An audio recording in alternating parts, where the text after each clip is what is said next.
Namasyal lang ako sandali sa loob ng domain ni Yin at pagbalik ko sa Land of Dawn ay 3 na ang aking mga kalaban.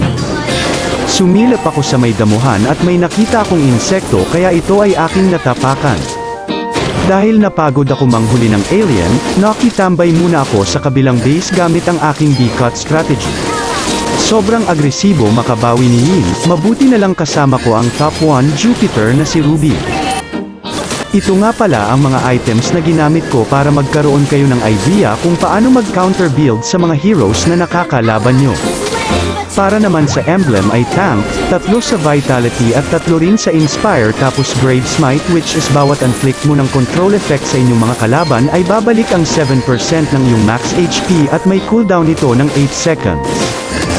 Nag-freestyle pa ang Kuya Mucho pabalik nga lang sa kanilang base. Ang gagawin nyo lamang kapag may marksman ay huwag nyo hahayaan sila na maka-free hit sa malayo, gumawa kayo ng paraan para makadikit dahil mas makapit ang deadly thorns sa malapit. By the way, napansin ko na karamihan sa inyo ay di pa naka-follow sa page ko. Sana ay may time ka para pindutin ang follow button para lagi kang updated sa mga tutorial videos na tiyak makaka-improve ng gameplay mo. At sa tingin ko'y hanggang dito na lang muna, mag-focus lagi sa game, hanggang sa muli.